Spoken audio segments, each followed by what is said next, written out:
पौलले पनि तिमोथीलाई भनेका छन्, तिम्रो जवानीलाई कसैले पनि हेला गर्न नपाओस्। भनेको अर्थ तिमी जवान छौ भन्दैमा अरूले यो जवान छ यसले गर्न सक्दैन भन्ने किसिमको भाषा अरूले नबोलुन् र तिमी सबैको अगाडि उदाहरण भइदेऊ। सबैको अगाडि नम्रतामा, प्रेममा, धैर्यतामा, सहनशीलतामा र कडा परिश्रममा तिमी सबैको अगाडि चाहिँ उदाहरण बनिदेऊ भनेर पौलले एउटा जवान तिमोथी जो चाहिँ एउटा सेवामा बोलावट भएर प्रभुको राज्यको काममा उनी संलग्न भएका थिए। म यो उत्साह दिन चाहन्छु कि परमेश्वरले हाम्रो जीवनमा योजना राख्नु भएको छ हाम्रो देशको लागि र जुनसुकै ठाउँमा हामी भए पनि त्यो परमेश्वरको पवित्र आत्माको प्रेरणा, त्यो जागरण हामी सबैसँग होस् र जुन काम प्रभुले गर्नु भएको छ, गरिराख्नु भएको छ, निरन्तर रूपमा गर्नुहुन्छ र हामी त्यो काममा सहभागी हुन पाउनु हाम्रो लागि अति ठुलो अवसर हो।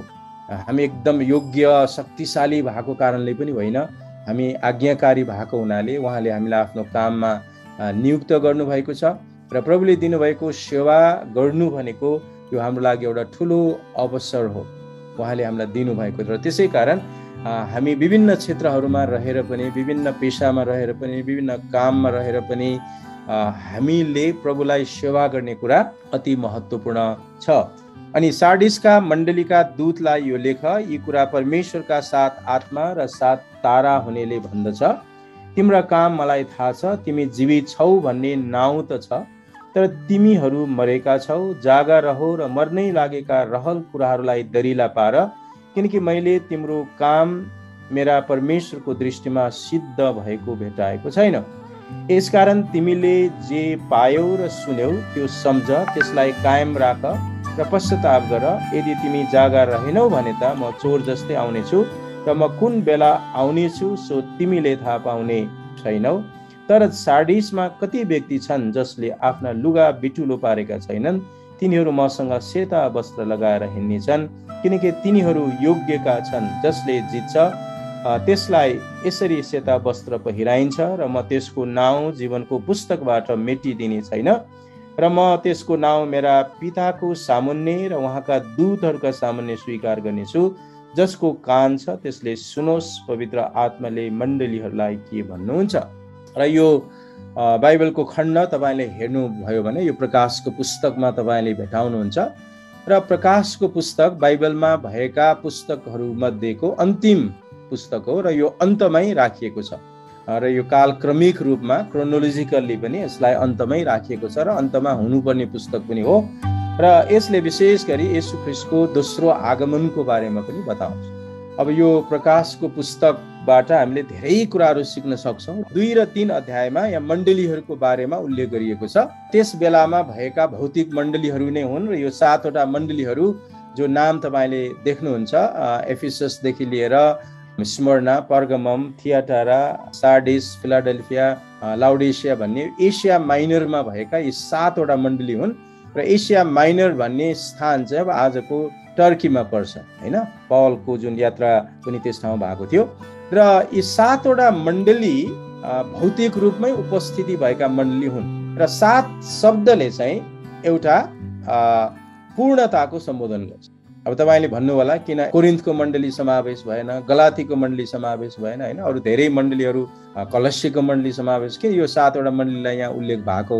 अरू धेरै मण्डलीहरू थिए तर धेरै मण्डलीहरूमध्ये 7 वटा एउटा प्रतिनिधि मण्डलीको रूपमा र विभिन्न चरित्र भएका मण्डलीलाई यहाँ सम्बोधन गरिएको तपाईँ देख्नुहुन्छ।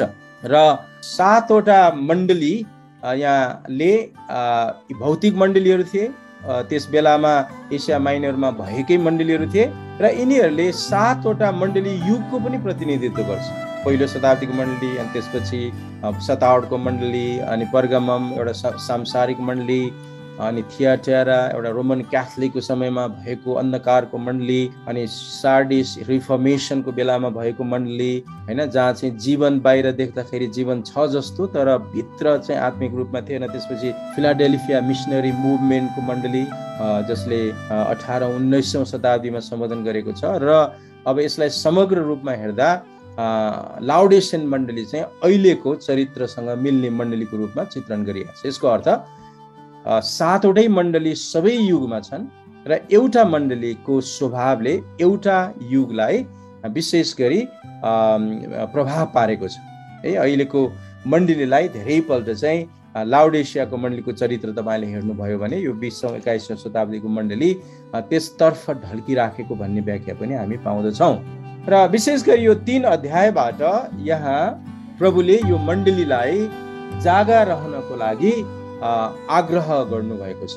र जागा हुनु भनेको चाहिँ फेरि जिम्मेवारी वहन गर्नु, फेरि बिउजिनु हैन, एवेकनिङ, त्यो जागृति हामीमा आउनु, हामीमा भएको एउटा दैनिक रुटिनको जीवन भन्दा पनि अझै माथि उठ्न सक्नु।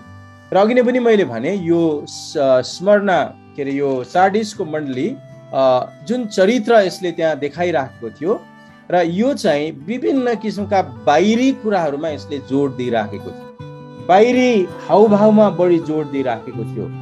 र प्रभुले उसलाई भन्नुहुन्छ तिम्रो काम मलाई थाहा छ, तिमी जीवित छौ भन्ने नाम त छ र तिमी मरेका छौ। बाहिर हेर्दाखेरि तिमी जीवित जस्तो देखिन्छौ, सबैले हेर्दा तिमी जीवित छौ भन्ने सोच उनीहरूमा राख्छन्, तर आन्तरिक रूपमा हेर्यौँ भने मैले हेर्दाखेरि चाहिँ प्रभुले भन्नुहुन्छ तिमी चाहिँ एक किसिमले मृत अवस्थामा छौ। त्यो जागरण तिमीमा छैन, त्यो प्रेरणा तिमीमा छैन, त्यो उत्साह तिमीमा छैन, मेरो लागि जिउने चाहना जो एकपल्ट तिमीमा थियो अहिले त्यो तिमीमा कमजोर भएको छ। र जुन एफिससको मण्डलीलाई पनि प्रभुले त्यही प्रकारले सम्बोधन गर्नुभएको छ। त्यसकारण यहाँ जागा रहो भन्ने शब्दले विशेष गरी हामी दैनिक रूपमा नवीकरण हुनुपर्ने कुरालाई जोड दिन्छ। किनभने एउटा व्यक्तिले जब आफ्नो क्रिस्चियन जीवनलाई यो यस्तै हो, जीवन यसरी नै धान्ने हो भन्ने खालको सोच उसले बनायो भने वास्तवमा उसको जीवन चाहिँ त्यति फलदायी हुँदैन, त्यति प्रभुले जसरी उसलाई प्रयोग गर्न सक्नु पर्ने हो अथवा सक्नुहुन्थ्यो त्यसरी ऊ प्रयोग हुन नसक्ने अवस्थामा हुन्छ। त्यसै कारण प्रभुले यहाँ यो सार्डिसको मण्डलीलाई भन्नुहुन्छ बाहिरी रूपमा उसमा सबै किसिमका कुराहरू सफल जस्तो देखिन्थ्यो, बाहिरी रूपमा सबै कुराहरू उसँग थिए, तर भित्री रूपमा चाहिँ प्रभुप्रतिको त्यो घनिष्ठता, प्रभुप्रतिको त्यो सङ्गति, प्रभुप्रतिको त्यो प्रेममा चाहिँ यो मण्डली कमजोर भएर गएको थियो।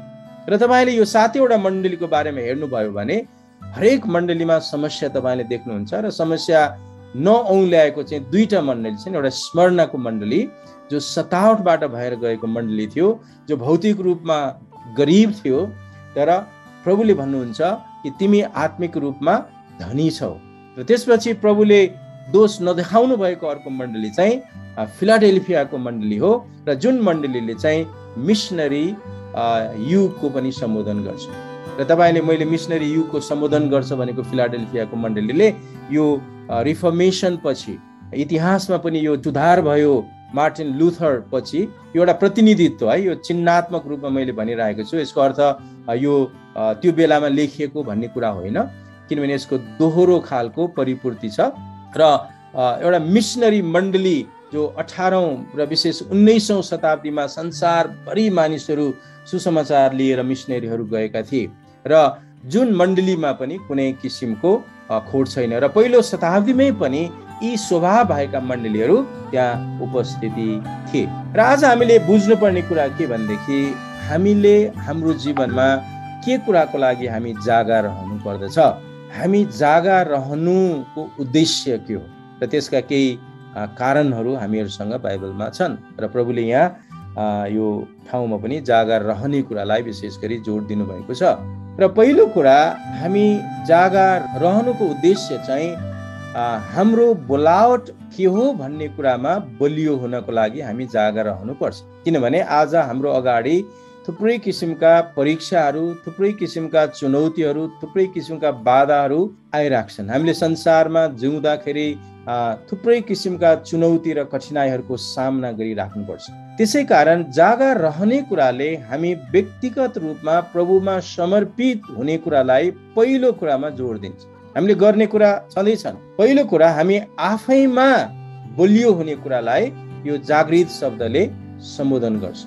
हामी वचनमा बलियो हुनुपर्ने कुरा, एकअर्कासँगको सम्बन्धमा बलियो हुनुपर्ने कुरा, पवित्र आत्माको अभिषेकमा बलियो हुनुपर्ने कुरा, प्रभुको बोलावटमा बलियो हुनुपर्ने कुरा, प्रभुले दिनुभएको सेवाको दर्शनमा बलियो हुनुपर्ने कुरा, त्यो दर्शनलाई कसरी पुरा गर्ने भन्ने बारेको मिसनमा समर्पित हुने कुरा हैन। प्रभुले दिनुभएको त्यो बोलावटलाई, त्यो दर्शनलाई कसरी पुरा गर्ने भन्ने कुरामा सर्वप्रथम हामी आफैमा समर्पित हुनको लागि हामी जागा रहनु पर्दछ।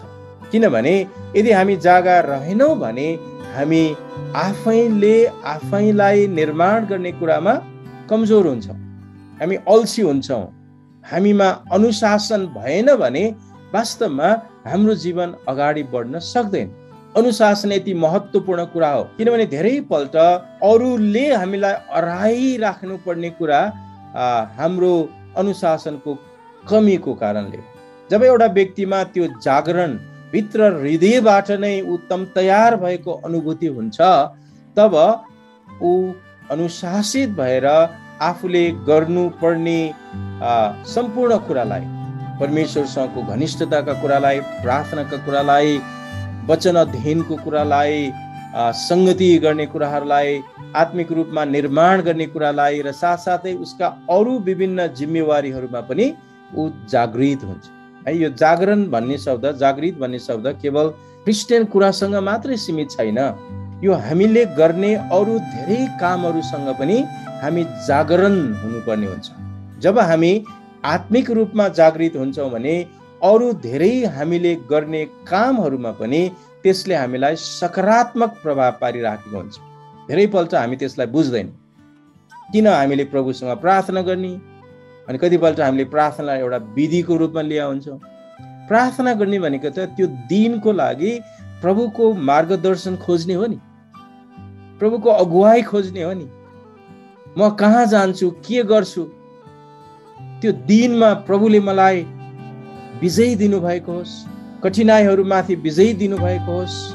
मैले जुनसुकै काम गरौँ, मैले कारखानामा काम गरौँ, खेतमा काम गरौँ, विद्यालयमा पढ्ने काम गरौँ, कुनै पनि ठाउँमा म काम गरौँ, म जागृत हुँदाखेरि गरेको काम र नगरेको काममा फरक हुन्छ।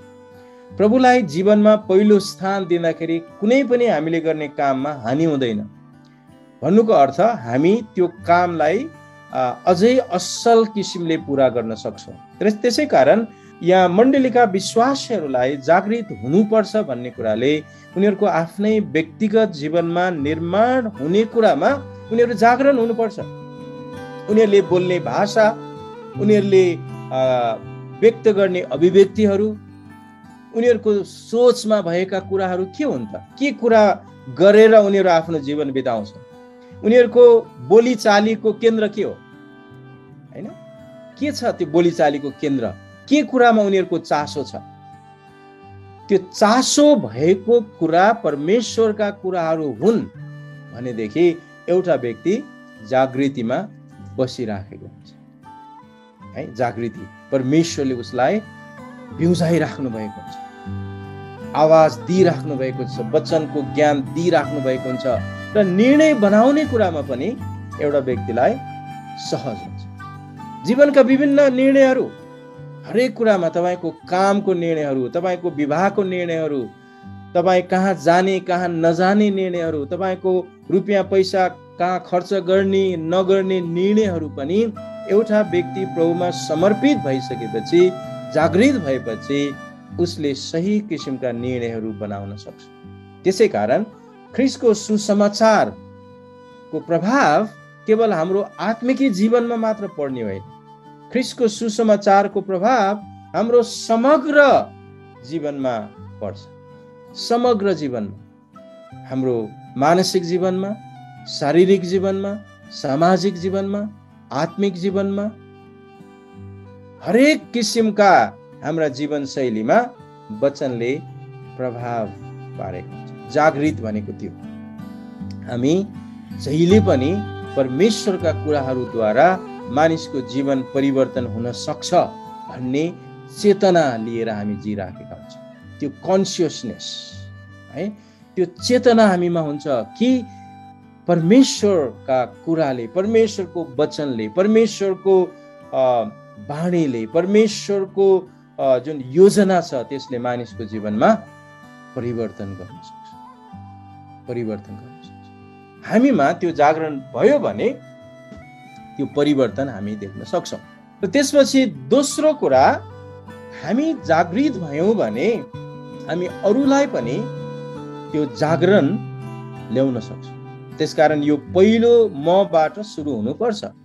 हुन त धेरैपल्ट हामी जागृति आएन भनेर गनगन गर्छौँ, उजुर गर्छौँ, कम्प्लेन गर्छौँ। तर प्रश्न चाहिँ हामीले के गर्नुपर्छ भने त्यो जागृतिलाई बाधा दिने म हो कि भन्ने प्रश्न हामीले सोध्नुपर्छ पहिला। अरूबाट जागृति आएन भन्दा पनि मबाट जागृति आएन कि, मैले प्रभुलाई जुन किसिमले स्थान दिनुपर्ने त्यो स्थान मैले दिएको छैन कि भन्ने प्रश्न हामीले सोध्नुपर्छ। र तपाईँले विश्व इतिहासमा भएको आत्मिक जागरणको कुराहरूलाई तपाईँले हेर्नुभयो भने जागरण एउटा, दुईटा, तीनटा व्यक्तिबाट फैलिँदै जाने यो आगो हो। त्यसकारण यहाँ प्रभुले यो मण्डलीको व्यक्तिलाई पनि जागा रहो भन्ने यो जागरणसँग सम्बन्धित छ। तिमीहरू चेतनशील हौ, तिमीहरू होसियारी हौ, तिमीहरू जागा बस, किनभने तिमीहरूले गर्नुपर्ने सेवा ठुलो छ। एउटा त आफै जागा हुने कुरा हो भने अर्को चाहिँ त्यो जागा भएको कुराले हाम्रो जिम्मेवारीलाई पनि हामीले अरूहरूको बीचमा गर्नुपर्ने कुरा प्रति पनि हामीहरूमा त्यो जागरण आउँदछ। र जुन जागरण, जुन जागा हुने कुरा चाहिँ अब अरूहरूमा पनि सर्दै जान्छ। यो बाइबलकै तरिका, किनभने परमेश्वरले यो जागरणको कुरा चाहिँ एउटा व्यक्तिबाट अरू व्यक्तिहरूमा फैलाउँदै लैजानुहुन्छ। यो आगो जस्तो हो। जब मानिसहरूको जीवनमा जागरण आउँछ, परमेश्वरले आश्चर्य कर्महरू गर्नुहुन्छ, परमेश्वरले मानिसहरूको जीवनलाई परिवर्तन गर्नु। र तपाईँले विभिन्न देशमा यो जागरणको बारेमा सुन्नु भएको छ। र बेलायतमा एउटा जागरण आयो, अरू विभिन्न देशहरूमा अहिले पनि हामी सुन्छौँ विभिन्न देशहरूमा जागरण, इतिहासमा जुन जागरणका घटनाहरू भएका थिए। यसले केवल मलाई मात्र परिवर्तन गर्ने होइन, त्यो समाजलाई पनि परिवर्तन गर्दछ, मानिसहरूलाई परिवर्तन गर्दछ। अब तपाईँले जन वेस्ली भन्ने नाम सुन्नु भएको होला। यो मेथोडिस्ट ग्रुपको एउटा स्थापक भनौँ न, आजभन्दा 300 वर्ष अगाडि बेलायतमा, इङ्ल्यान्डमा जन वेस्ली। र जन वेस्लीको परिवारमा उनीहरू 17 जना दाजुभाइ दिदीबहिनीहरू थिए। उनको आमा बुवाका 17 जना छोराछोरीहरू थिए। जन वेस्ली, चार्ल्स वेस्ली, अरू धेरै। र जन वेस्लीको आमाले हरेक आफ्ना छोराछोरीको लागि चाहिँ निरन्तर रूपमा प्रभुको सेवा यिनीहरूले गरून् भनेर प्रार्थना गरे है। उनीहरूले हरेक छोराछोरीको नाम काटेर हरेक दिन 300 वर्ष अगाडि। र जन वेस्ली बेलायतमा सुसमाचार प्रचार गर्ने, किनभने त्यहाँको चर्च चाहिँ यही रिफर्मेसन पछिको अवस्था हो, पुरै शिथिल अवस्था। बाहिर देख्दा ठुलो सुधार आयो होइन, प्रोटेस्टेनिजम सुरु भयो भन्ने, तर भित्रभित्र चाहिँ सबै कुरा मरिसक्यो, भित्र जागरण थिएन। र परमेश्वरले जन वेस्लीलाई बोलाउनु र उनी विभिन्न ठाउँमा सुसमाचार लिएर गए बेलायतभरि। उनले 5 लाख किलोमिटर घोडामा यात्रा गरे। आज हामीलाई अलिकति कतै जानु पर्यो भने कति गाह्रो। 5 लाख किलोमिटर भने कम होइन, त्यस बेलामा घोडामा यात्रा गरे 3 लाख माइल। र उनी विभिन्न ठाउँमा गएर सुसमाचार प्रचार गरे। विरोध खपे। हुन त अब त्यो क्रिस्चियन देश नै भनिन्थ्यो, तर यस्तै मरिराखेको, जागा नभएको। क्रिस्चियन नाम मात्रै बोकेर त हुँदैन नि, त्यसको शक्ति पनि बोक्नु पर्यो नि। ख्रिस्टबाटको त्यो सामर्थ्य, पवित्र आत्माको त्यो अभिषेक पनि बोक्नु पर्यो नि। र उनी विभिन्न ठाउँमा गएर ठुलो जागरण आयो त्यहाँ। र यस्तो खालको एउटा इतिहास छ कि बेलायतमा भएका सबै भट्टी पसलहरू बन्द भयो, लडाईँ झगडा हुने कुराहरू बन्द भयो। झ्यालखानमा पनि उनले प्रचार गर्दा कैदीहरूले छुटकारा पाए।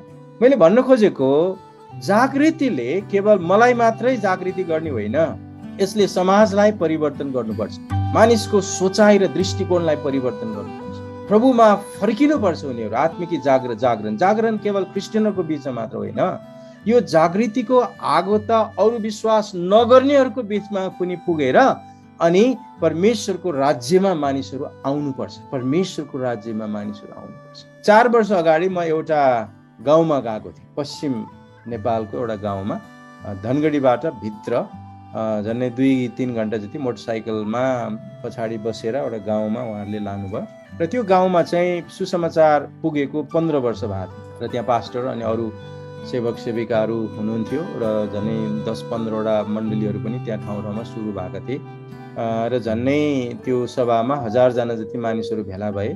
300 जना जति कहिले पनि विश्वास नगरेका र अरू 700 जना जति विश्वास गरेका व्यक्तिहरू थिए। ठुलो पाल टाँगेर क्रिसमसको बेलामा सभा भएको थियो, सेवा 3 दिनको जागृत सेवा। र म त्यहाँ गइसकेपछि मैले एकजना त्यहाँ सरलाई भेटेँ। उनी चाहिँ पूर्वबाट हुनुहुन्थ्यो, त्यहाँको हेड सर, त्यहाँको हाई स्कुलको हेड सर, र उहाँ चाहिँ 15 वर्षदेखि त्यहाँ बस्नु भएको थियो। मैले सोधेँ, तपाईँ यस गाउँमा आउनु भएपछि के परिवर्तन तपाईँले देख्नु, केही देख्नुभयो? र धेरैपल्ट म क्रिस्चियनहरूलाई भन्दा पनि पहिला अरू गैर क्रिस्चियनहरूलाई सोध्छु कि क्रिस्चियनहरूले त परिवर्तनै भयो भनिहाल्छ नि, त गैर क्रिस्चियनले के देख्यो, केही देख्यो, केही परिवर्तन देख्यो? र मैले उहाँलाई सोधेँ, के परिवर्तन तपाईँले देख्नुभयो? उहाँले भन्नुभयो, म यो गाउँमा आइसकेपछि ठुलो परिवर्तन मैले देखेँ। के देखेँ? यो गाउँका आमा बाबुले आफ्ना छोराछोरीलाई स्कुलमा पठाउँदैनथे। स्कुलमा पठायो भने पनि तिनीहरू फर्केर आउँथे अथवा आमा बाबु गएर लिएर आउँथे। उनीहरूलाई शिक्षाप्रति विश्वासै थिएन। विभिन्न चाडपर्वहरू आउँदाखेरि, दसैँ तिहारदेखि लिएर अरू चाडपर्वहरू आउँदाखेरि उनीहरू जाँड रक्सी खाएर मातिएर मारपिट गरेर यहाँ ठुलो झगडा हुन्थ्यो। तर मैले यो क्रिस्चियन कुराहरू यहाँ आइसकेपछि यो सबै कुराहरू रोकिएको मैले अनुभव गरेँ। त्यो जागृति हो, बुझ्दै हुनुहुन्छ? Transformation has to happen in all areas of our life है। यो एउटा क्षेत्रमा होइन कि, यो केवल आत्मिक रूपमा मात्रै कुरा होइन। त्यो ट्रान्सफर्मेसन चाहिँ जागरण ल्याउने हो। परमेश्वरको आत्माले मानिसलाई छुटकारा, वचनले मानिसलाई छुटकारा दिनुहुन्छ। अनि उहाँले भन्नुभयो, अगाडि बसेर गाउने सबै क्वारमा गाउनेहरू मेरै विद्यार्थीहरू हुन्। 3 दिन मैले स्कुल छुट्टी दिएको छु यही मिटिङको लागि। 3 दिन, क्रिसमसको बेलामा त प्रायः छुट्टी हुँदैन थियो नि। त्यो जागरण आइसकेपछि अरू मान्छेहरूले पनि त्यो कुरालाई देख्छन्। अनि मैले पास्टरलाई सोधेँ, तपाईँ कसरी विश्वास गर्नुभयो? उहाँले भन्नुभयो, हामी 50 जनाको परिवार थियो यहाँ, हामी वर्षभरिमा 1.5 लाखको जाँड खान्थ्यौँ। अहिले त्यो सबै पैसा प्रभुले बचाउनु भयो। That is called transformation, that is called revival. जागरणले केही न केही कुरा ल्याउँछ परिवर्तन। मैले अघि नै जन वेस्लीको उदाहरण दिएँ, अरू धेरै उदाहरण तपाईँले इतिहासमा पढ्न सक्नुहुन्छ। उनीहरूको उद्देश्य केवल एउटा व्यक्ति मात्रै परिवर्तन नभएर समाज परिवर्तन हुनुपर्छ। सामाजिक रूपमा भएका गलत किसिमका कामहरू परिवर्तन हुनुपर्छ, अन्याय अत्याचारहरू रोकिनुपर्छ, भ्रष्टाचारहरू रोकिनुपर्छ, दुष्ट काम गर्ने व्यक्तिहरू परिवर्तन हुनुपर्छ भन्ने खालको प्रार्थना आज हामी जवानहरूले गर्नु आवश्यक छ। अनि हामी आफै पनि त्यो पवित्रताको जीवनमा जिउनुपर्छ भनेर मात्र हुँदैन, फेरि उदाहरण हुनु पर्यो। अनि त्यो उदाहरण हुने क्रममा हामीमा सतावट आउला, बाधा आउला, बन्धन आउला, विभिन्न दुःख आउला, तर पनि हामी प्रभुमा खडा हुन सक्यौँ भने परमेश्वरले अचम्मको काम गर्नुहुन्छ। त्यसै कारण परमेश्वरले जागरण दिनुहुन्छ र त्यो जागरण चाहिँ उहाँले आफ्नो मण्डलीबाट सुरु गर्नुहुन्छ, मबाट सुरु गर्नुहुन्छ, अरू व्यक्तिबाट सुरु गर्नुहुन्छ, क्रिस्चियनबाट। उहाँको तरिका नै प्रभुका जनहरू, उहाँका जनहरूलाई प्रयोग गर्ने हो। त्यसै कारण जागरण मबाट सुरु हुन्छ र त्यो जागरण अरू कहाँ फैलिन्छ, अरू कहाँ पुग्छ। त्यसले मण्डली भित्र जागरण ल्याउँछ। केवल मण्डली भित्र मात्रै त्यो सीमित हुँदैन, त्यो हामी बसेको समाजमा जान्छ। हामी बसेको परिस्थितिलाई त्यसले परिवर्तन गरिदिन्छ। मानिसहरूको हृदय परमेश्वरले परिवर्तन गर्नु, किनभने हामीलाई यस्तो खालको एउटा मिसन प्रभुले दिनुभएको छ प्रियहरू। हुन त हामीलाई क्रिस्चियन काम अति नै गाह्रो लाग्छ, तर मैले देख्दाखेरि त अरू धेरै काम क्रिस्चियन काम भन्दा गाह्रो छ। किनभने हाम्रो सेवाको लागि त प्रभु हामीसँग हुनुहुन्छ नि, अरूको लागि त त्यस्तो खालको प्रतिज्ञा त छैन। प्रभु हामीसँग हुनु भएको हुनाले हामीले गर्ने काममा परमेश्वरको सहायता हुने हुनाले यो सजिलो छ। हुन त गाह्रो लाग्छ हामीलाई, हामीले त्यो सजिलो छ प्रभुसँग मैले गर्दा भन्ने मानसिकता हामीले लियौँ भने त्यो काम सजिलो हुन्छ। अन्त अब धेरैपल्ट भन्दा क्रिस्चियन काम चाहिँ सबै कामभन्दा गाह्रो जस्तो हामीलाई लाग्छ, किनभने क्रिस्चियन सेवाले चाहिँ मान्छेको हृदय परिवर्तन गर्नुपर्ने हुन्छ। अरूको सेवाले के परिवर्तन गर्छ के परिवर्तन गर्छ थाहा छैन। मान्छे मनमा एउटा कुरा राखेर मुखमा अर्को कुरा राखिरहेको हुन्छ। क्रिस्चियनको त मनमा र बोलीमा एउटै कुरा हुनुपर्छ भने हामी जोड दिन्छौँ। मन परिवर्तन हुनुपर्ने हुन्छ, सोच परिवर्तन हुनुपर्ने हुन्छ हैन। आज कति अरू ठाउँहरूमा त्यस किसिमको माग पनि छैन, त्यस किसिमको आग्रह पनि छैन। त्यो किसिमले भन्न खोजे होला गाह्रो छ भन्नुको अर्थ चाहिँ मन पनि परिवर्तन हुनु पर्यो। बोली मात्रै परिवर्तन भएर हुन्छ भनेर मात्र हुन्न। जीवनले नै त्यो गवाही दिनुपर्ने हुन्छ, जीवनले त्यो साक्षी दिनुपर्ने हुन्छ। म पवित्र छु भन्ने व्यक्तिले आफ्नो जीवनको हरेक चालचलनमा पवित्रता प्रकट गर्नुपर्छ हैन। अरूले छु भने पनि त्यो प्रकट गरे पनि नगरे पनि कसैले वास्ता गर्दैन। त्यसकारण एउटा क्रिस्चियनको लागि चाहिँ चुनौती छ, तर हामीले यो याद गर्नुपर्छ कि प्रभुमा म सक्छु भन्ने। र अर्को एउटा कुरा हामीले के याद गर्नुपर्छ भने हाम्रो समाजले क्रिस्चियनहरूसँग बढी आशा पनि गरे हुन्छ हेर्नुहोस् है, क्रिस्चियनहरूसँग। किनभने क्रिस्चियनहरूलाई उनीहरूले समाजमा चिनेका छन्। अब विभिन्न गाउँमा जाँदाखेरि तपाईँ यो अभ्यास देख्नुहुन्छ, अनुभव गर्नुहुन्छ। र यदि गाउँको कुनै पनि मान्छे हैन जाँड रक्सी खाएर मातिएर झगडा गरेर हिँड्यो भने कसैलाई पनि त्यसको मतलब हुँदैन, यो यस्तै हो भन्ने हुन्छ। तर कुनै गाउँमा चर्च छ अनि त्यहाँ विश्वासीहरू भएका छन्, क्रिस्चियनहरू भएका छन्, विश्वास गरेका छन् प्रभुमा, तिनीहरू मध्ये कसैले चाहिँ जाँड रक्सी खाएर मातिएर झगडा गरेर मारपिट गरेर समाजमा हिँड्यो भने हेर त यो क्रिस्चियन हुँ भन्ने मान्छेले यस्तो गर्यो भन्छ। समाजको क्रिस्चियन प्रति उच्च प्रतीक्षा छ। अरूले गर्दा केही मतलब छैन, क्रिस्चियनले गर्दा चाहिँ उनीहरूले हुन्छ ए क्रिस्चियन भएर यस्तो गर्नुहुन्छ। प्रतीक्षा त ठुलो रहेछ नि त, एक्सपेक्टेसन इज भेरी हाई। अरूले जे गर्दा पनि मतलब छैन, तर क्रिस्चियनले गर्यो भने चाहिँ प्रतीक्षा त माथि रहेछ त। त्यसै कारण समाजले पनि हामीबाट ठुलो कुरा आशा राखेको छ। यद्यपि उनीहरूले विरोध गर्लान् के गर्लान् हैन, ठुलो आशा हामीबाट राखेको छ। र हामी आफै पनि जागृत भएर हाम्रो मण्डलीलाई पनि परमेश्वरको आत्माको त्यो जागृतिमा हामीले ल्याउन सक्यौँ भने समाजमा परमेश्वरले परिवर्तन ल्याउनुहुन्छ, आश्चर्य कामहरू गर्नुहुन्छ, मानिसलाई छुटकारा दिनुहुन्छ। किनभने यस्ता खालका बन्धनमा धेरै मान्छेहरू छन् जो मानवीय उपचारबाट, मानवीय शक्तिबाट छुटकारा पाउन सक्दैन। परमेश्वरले मात्र उनीहरूको जीवनमा हस्तक्षेप गर्नुपर्ने हुन्छ। र त्यसको लागि हामीमा जागरण चाहिन्छ। पहिलो कुरा जागृति ममा आउनु पर्दछ। मबाट सुरु भएर परिवारमा अनि मण्डलीमा त्यो जागृति आउनु पर्दछ। र धेरैपल्ट हामी एकदम सुस्त अवस्थामा जिराखेका छौँ। हामीमा त्यो जागरण आउने कुरामा कमजोरी भएको छ। हुन त अब जागरणको लागि हामीहरूमा प्रार्थना पनि बलियो हुनुपर्छ। र बाइबलमा यसुले जागरणको बारेमा चेलालाई भन्नुहुँदा तिमीहरू जागा रहो र प्रार्थना गर। प्रार्थनासँगै उहाँले जागालाई पनि जोड्नु भएको छ है। प्रार्थना र जागरणलाई अलग अलग राख्न सकिँदैन। प्रार्थना नगर्ने व्यक्ति चाहिँ जागृत हुन सक्दैन, त्यो सत्य हो बाइबल। किनभने जागरण र प्रार्थना चाहिँ जोडिएको छ। त्यसकारण येशूले आफ्ना 3 जना चेलाहरूलाई गेतसेमनीको बगैँचामा लिएर जानु हुँदाखेरि उहाँ अझै पर गएर प्रार्थना उहाँले गरिराख्नु हुँदा उहाँको निधारबाट चाहिँ पसिना, रगतका थोपा जस्तै ठुलो ठुलो पसिनाका थोपाहरू झरिराखेका थिए। अनि उहाँ फर्केर आएर आफ्नो चेलाहरूलाई भन्नुभयो तिमीहरूको 1 घण्टा पनि मसँग जागा रहन सकेनौ हैन। उनीहरू लोलाएका थिए, उनीहरू सुतेका थिए। र त्यसै कारण प्रार्थना र जागृति चाहिँ सँगसँगै जान्छ। कुनै पनि देशमा, कुनै पनि ठाउँमा बिना प्रार्थना जागृति आएको चाहिँ हामीले देखेका छैन। त्यो मण्डली इतिहास हो। प्रेरितको पुस्तकमा पनि हामी त्यही देख्छौँ। उनीहरूले प्रार्थना गरेर समय बिताए अनि जागृति आयो। पेन्टिकसको दिनमा मण्डली सुरु भयो अनि मण्डली त्यहाँबाट 30 वर्षको अवधिमा युरोपसम्म पुग्यो। र त्यो सबै घटना हामीलाई थाहा छ। र जागरण प्रार्थनासँग जोडिएको छ। जागरण प्रभुमा समर्पित हुने कुरासँग जोडिएको छ। जागरण एउटा व्यक्ति पश्चाताप गर्ने कुरासँग जोडिएको छ। आफ्ना भुल गल्तीहरूलाई स्वीकार गर्ने कुरासँग जोडिएको छ। त्यो व्यक्तिगत रूपमा जोडिएको, अनि त्यो व्यक्तिगत मिलेर नै मण्डली निर्माण भएको हुन्छ। त्यसै कारण त्यो जागरण चाहिँ एउटा व्यक्तिबाट, परिवारबाट अनि मण्डलीबाट त्यो सुरु भएर अनि त्यसपछि त्यो समाजमा अनि देशमा फैलिन्छ। त्यसैकारण परमेश्वरले आज मण्डलीलाई विशेष जिम्मेवारी दिनुभएको छ हैन। हामी जहिले पनि जोड दिन्छौँ पवित्र आत्माका वरदानहरू अनि पवित्र आत्माको फल।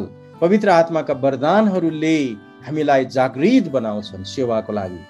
पवित्र आत्माको फलले चाहिँ हामीमा ख्रीष्टको जस्तो चरित्र निर्माण गर्छ। यो दुवै सँगसँगै जानुपर्ने हुन्छ हैन। पवित्र आत्माको फल हामीलाई चाहिन्छ, ख्रीष्टको जस्तो चरित्र, प्रेम, आनन्द, शान्ति, धैर्य, दया, भलाइ, विश्वस्तता, नम्रता, आत्मसंयम हामीमा चाहिन्छ।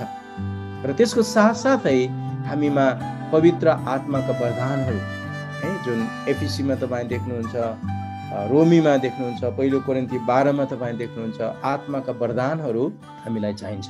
र जागरण यी कुराहरूसँग पनि जोडिएका छन्। एउटा व्यक्ति परमेश्वरमा समर्पित भएर आत्मिक रूपमा बलियो हुने कुरा अनि उसको चरित्र स्वभाव पनि ख्रीष्टको जस्तो हुने कुरा पनि विशेष गरी सम्बन्धित छ। र त्यसै कारण हामीलाई बाइबलमा जागरणको बारेमा धेरै कुरा येशूले पनि बताउनु भएको छ अनि यहाँ पनि उल्लेख गरिएको छ। र यो जागृति हुने कुरा चाहिँ हाम्रो जीवनभरि रहिराख्ने कुरा हो। र मैले सुरुमै पनि तपाईँलाई भनेको थिएँ र प्रकाशको पुस्तक विशेष गरी येशू ख्रीष्ट संसारमा फर्केर आउनु हुने सन्दर्भमा लेखिएको पुस्तक पनि हो। 7 वटा मण्डलीहरूले 7 मण्डली युगको प्रतिनिधित्व गर्दछन् र त्यसपछि 4 को 1 मा आइसकेपछि मण्डली उठाइन्छ र त्यसपछि 7 वर्षको समय सुरु हुन्छ, कष्ट महाकष्टको समय सुरु हुन्छ।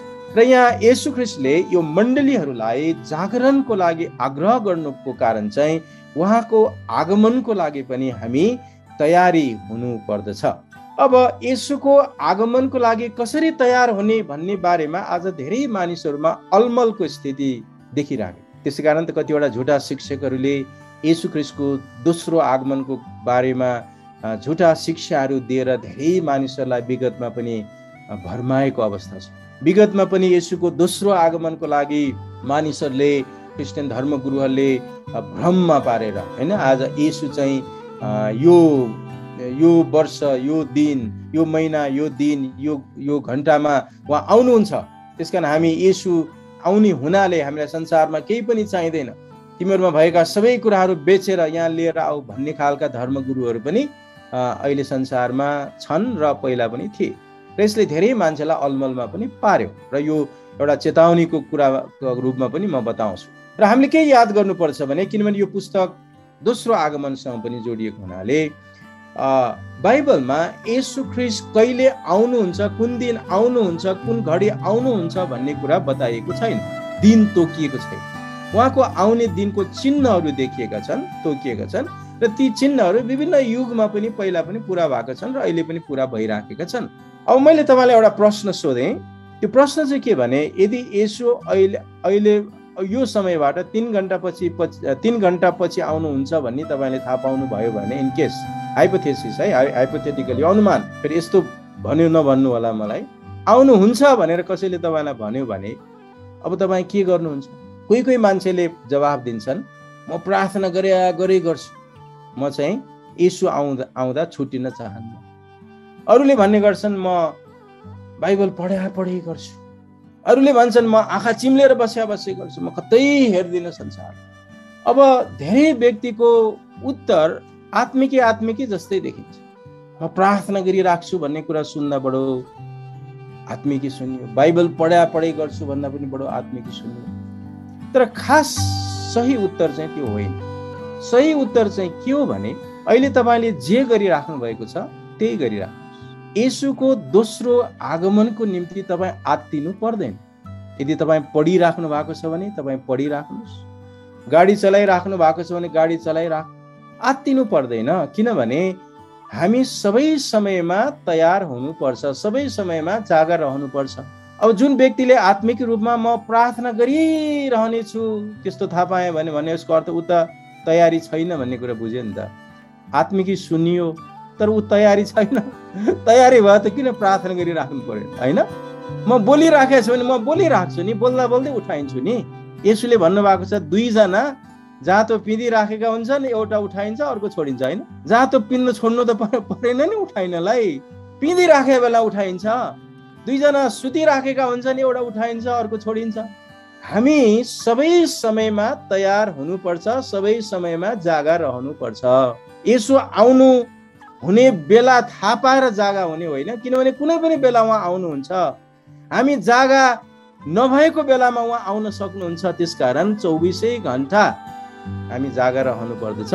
र जागा रहनु भनेको अर्थ हाम्रो मनमा सधैँभरि जागा रहनु पर्दछ, ताकि हामी कुनै पनि बेला उहाँ आउनु हुँदा उहाँलाई भेट्न बादलमा जानेछौँ। प्रकाशको पुस्तकले हामीलाई यो विषयमा धेरै कुराहरू बताएको छ जागा रहने बारेमा, अरू पुस्तकमा पनि। र मैले यहाँ के भन्न खोजिरहेको छु भने, हामी क्रिस्चियन जीवन जागा रहनु पर्दछ। सेवाको बोलावट पाएका व्यक्तिहरू प्रभुमा बलियो हुनु पर्दछ, व्यक्तिगत रूपमा, पारिवारिक रूपमा, मण्डलीको रूपमा। र यो जागा चाहिँ हाम्रो समाजमा, हाम्रो देशमा प्रवेश गर्नुपर्छ। समाजमा भएका विभिन्न किसिमका अन्याय, अत्याचार जुन समाजमा हामी छौँ, यो अति नै अप्ठ्यारो खालको समाज पनि छ। यसका मूल्य र मान्यताहरू छन्, जुन गलत खालका मूल्य र मान्यताहरू स्थापित भएका छन्। यसलाई ख्रीष्ट येशूको रगतले परिवर्तन गर्नुपर्छ, उहाँको वचनले परिवर्तन गर्नुपर्छ। मनस्थिति परिवर्तन नहुन्जेलसम्म व्यवहार परिवर्तन हुँदैन। मनस्थिति, सोच परिवर्तन नभइकन काम परिवर्तन हुँदैन। त्यसकारण कानुन बनाउँदैमा समाज परिवर्तन हुँदैन। कानुन बनाउँदैमा मानिसहरू बदली हुँदैनन्, किनभने उनीहरू पछाडि त्यो सोच छ। जागरण आउनको लागि त्यो सोचमा पनि परिवर्तन गराउनु पर्दछ। र त्यो सोचमा परिवर्तन गराउने काम चाहिँ ख्रीष्टको सुसमाचारले गर्दछ। सुसमाचारले त्यो छुटकारा ल्याउँछ। सुसमाचारले नयाँ सोच राखिदिन्छ, नयाँ विचार राखिदिन्छ, परमेश्वरीय विचार राखिदिन्छ, अनि एउटा व्यक्तिमा परिवर्तन आउँछ। र एउटा उदाहरण दिन्छु, परिवर्तन कसरी हुन्छ, परिवर्तन कसरी हुँदैन। नेपालमा तपाईँले यो छाउपडी भन्ने सुन्नु भएको छ। यो बडो विचित्रको छ। र धेरै अभियन्ताहरू जुन हुन्छन्, सामाजिक अभियन्ताहरू भन्छौँ, एक्टिभिस्टहरू, उनीहरूले गएर छाउपडी भत्काइदिन्छन् होइन त। सुदूरपश्चिममा आछामतिर अनि डोटीतिर होइन, एक्टिभिस्टहरूले गएर त्यो सबै भत्काइदिन्छन् छाउपडीहरू। तिमीहरू यसरी बस्नुहुन्न, तिमीहरूको जीवन असुरक्षित छ होइन, घरमै बस। अनि उनीहरू आउँछन्, 2-3 दिनपछि फेरि छाउपडी बनिहाल्छ। उनीहरूको कम्प्लेन चाहिँ के छ भनेदेखि, हामी घरमा बस्न सक्दैनौँ, हामी बिरामी हुन्छौँ। जबसम्म तपाईँ उनीहरूलाई के कुराले सताइराखेको छ त्यसलाई सम्बोधन गर्नुहुन्न, छाउपडी भत्काउँदैमा दृष्टिकोण परिवर्तन गर्नु पर्यो नि। जुन उनीहरूमा अन्धकारको शक्तिले उनीहरूलाई प्रभाव पारिराखेको छ, त्यसबाट छुटकारा दिने काम चाहिँ केवल सुसमाचारले मात्रै गर्छ नि। अनि सुसमाचारले छुटकारा पाएको मान्छेहरू त छाउपडीमा बस भन्यो भने बस्दैनन् नि, घरमै बस्छन् नि। जबसम्म हामी त्यो जग हल्लाउन सक्दैनौँ नि, त्यो अन्धकारको जग, तबसम्म स्वतन्त्रता हुँदैन। त्यसकारण हाम्रो जागृति भनेको चाहिँ यस्ता खालका गलत किसिमले अभ्यास गरिराखेका मानिसहरूलाई छुटकारा दिने पनि हाम्रो जागृतिको भाग हो है। जागृति भनेको व्यक्तिबाट सुरु भएर, परिवारबाट सुरु भएर, मण्डलीबाट सुरु भएर यो समाजमा जान्छ। समाजमा भएका यस्ता खालका यसलाई कुरीति नै नभनौँ, किनभने अन्धकारको शक्तिले यसरी काम गर्छ भन्ने कुरा हामी बाइबलमा पनि देख्दछौँ। र जुन किसिमको अभ्यास छ, त्यो अभ्यासको बन्धनमा परेका व्यक्तिहरूलाई जब हामी छुटकाराको घोषणा गर्दैनौँ येशू ख्रीष्टको नाउँमा, अनि मानिसहरू छुटकारा हुँदैनन्। येशू ख्रीष्टको नाउँमा छुटकाराको घोषणा गर्दाखेरि विरोध आउँछ। फिलिपाईको मण्डलीमा हेर्नुहोस् न तपाईँ, सुरु हुँदाखेरि पौल र सिलासलाई होइन, उनले गएर एउटा दुष्ट आत्मा लागेकी व्यक्ति जसले जोखाना हेरिराखेकी थिए, अनि पौल र सिलासले पौल वाक्क भएर त्यसबाट भूत आत्मा निकालिदिनु भयो। अनि त्यो व्यक्तिले त जोखानाले हेर्न सकिन।